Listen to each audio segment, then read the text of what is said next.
You check your bank account and see the same number you saw last month. Maybe it even went up a little. You feel secure. You feel like you're staying afloat. But here's the uncomfortable truth nobody wants to tell you. That number is lying to you.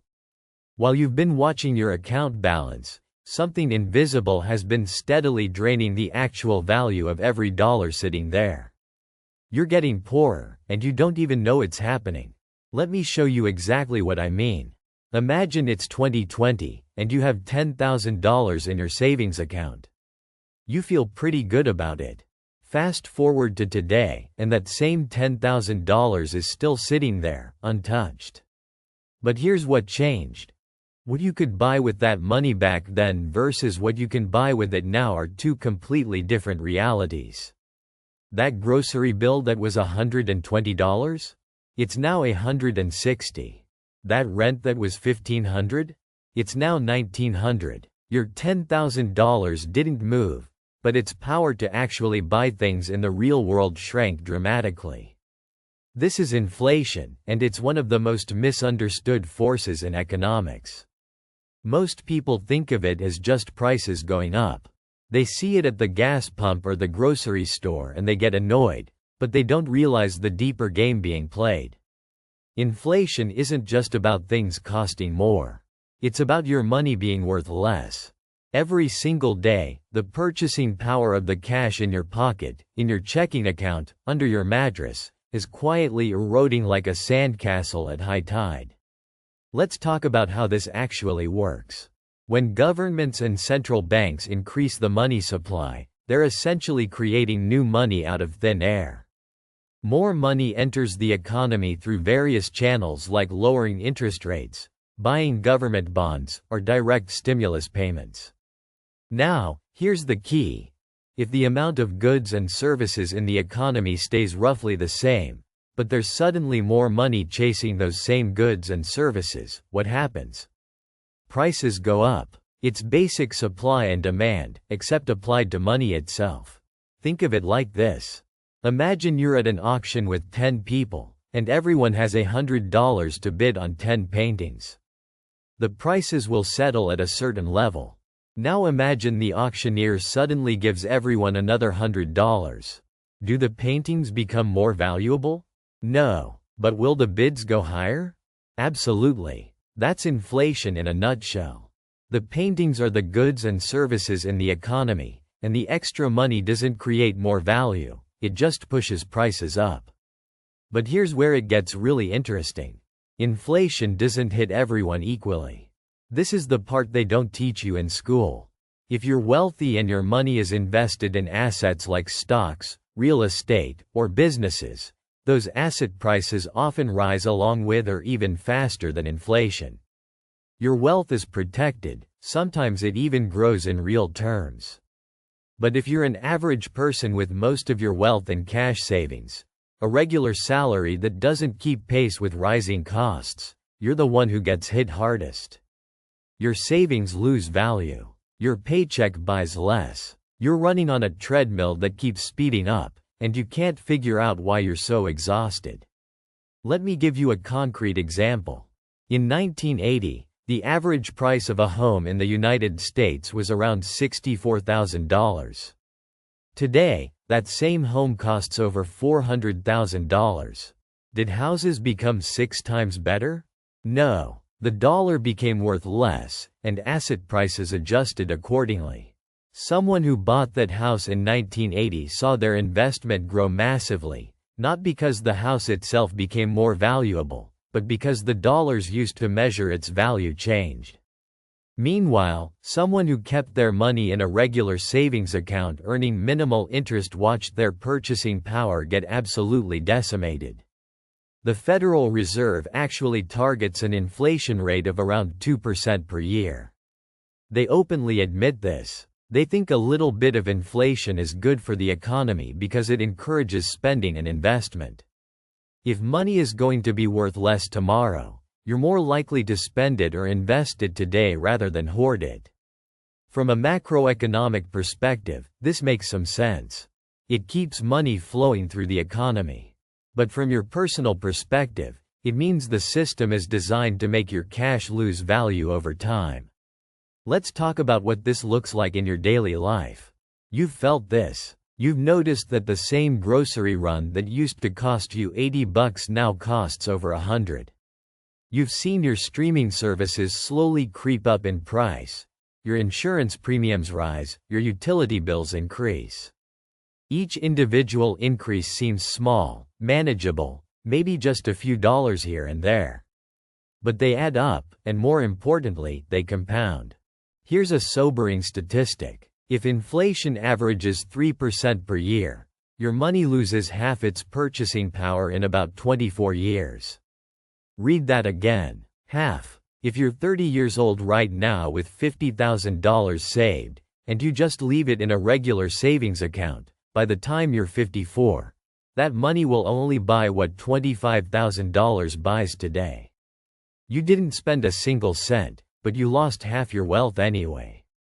Now, some of you might be thinking, okay, but don't wages go up too? Don't we get raises and cost of living adjustments? And yes, theoretically, wages should keep pace with inflation. But here's the brutal reality: they often don't. Real wages, which means wages adjusted for inflation, have been largely stagnant for decades for most workers. Your salary might go up by 2 or 3% a year, but if inflation is running at 4, 5, or 6%, you're actually falling behind. You're working just as hard, maybe harder, but your standard of living is quietly declining. This creates a trap that millions of people are caught in without realizing it. They think they're being responsible by saving money in the bank. They think they're being cautious by avoiding investments they don't understand. But that caution is actually costing them dearly. The safe choice, the traditional wisdom of keeping your money in savings, has become a guaranteed way to lose wealth over time. The game has changed, but nobody sent out a memo. What makes this even more insidious is that it's invisible.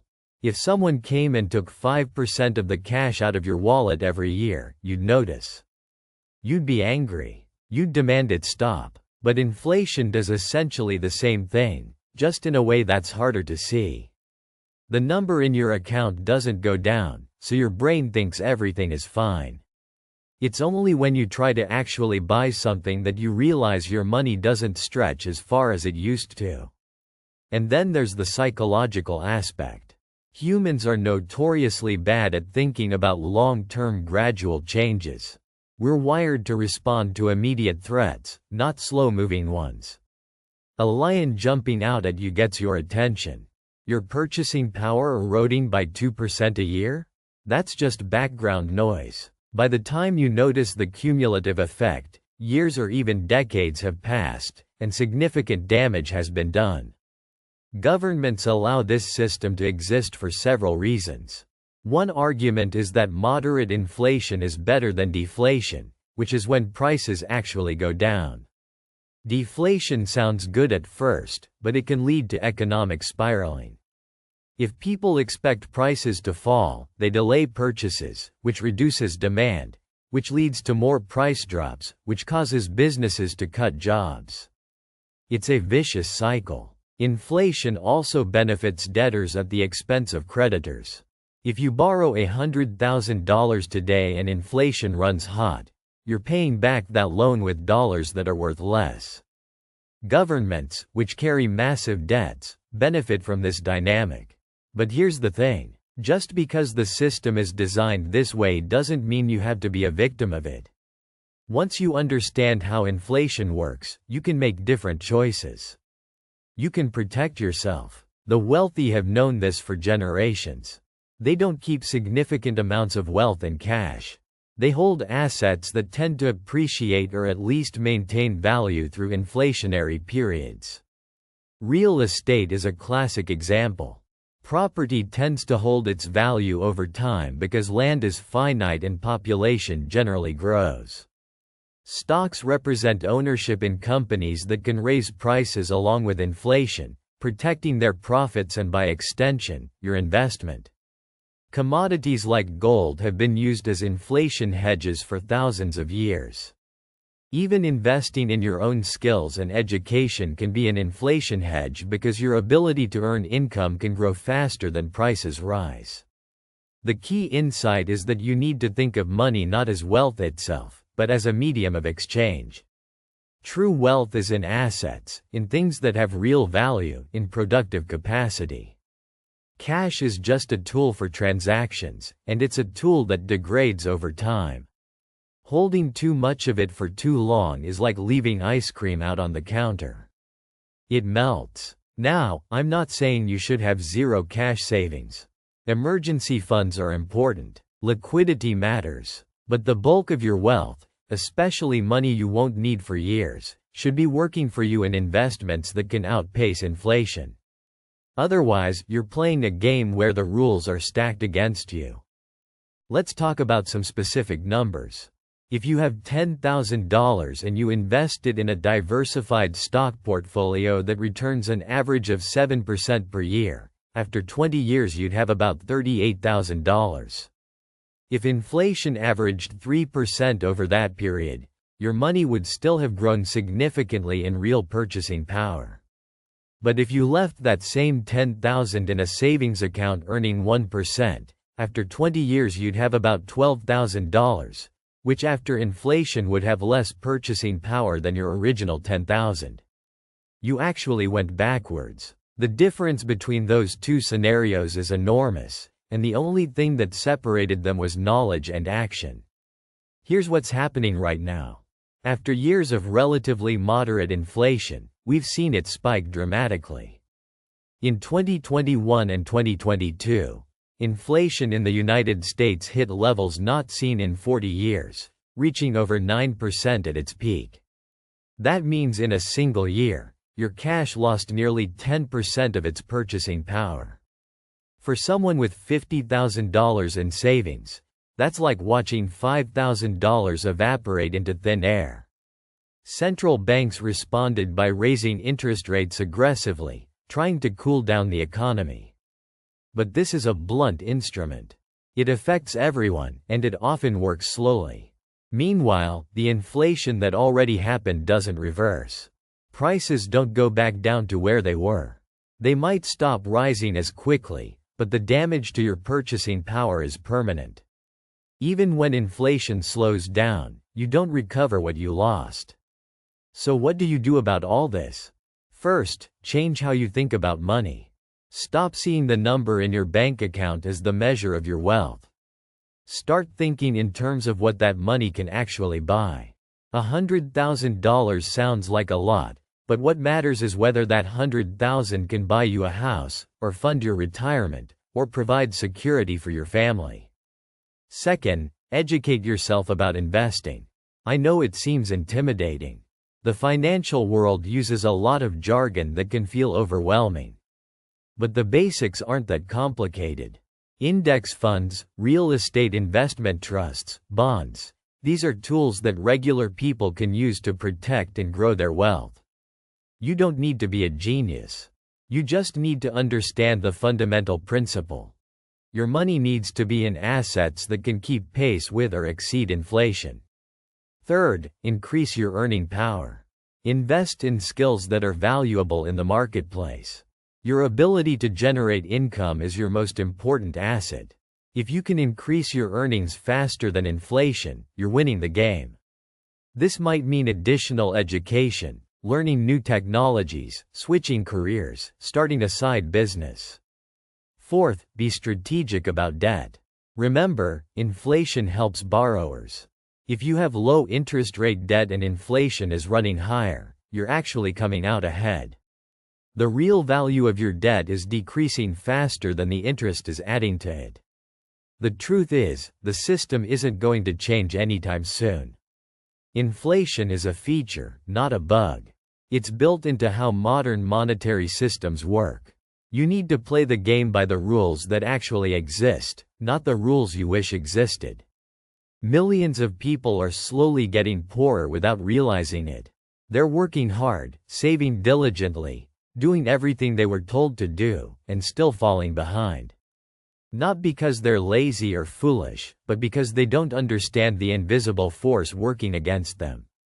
You now know better. You understand that cash is melting ice cream. You understand that the number in your account is a comforting illusion if that money isn't growing faster than inflation. This isn't about getting rich quick. It's about not getting poor slowly.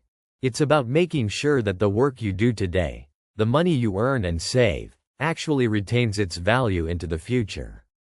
The question is, what will you do with this knowledge? Because I promise you, whether you act or not, inflation will keep doing its thing. It will keep eroding the purchasing power of every dollar you hold as cash. The only variable is whether you protect yourself or become another victim of a system that most people don't even realize is working against them.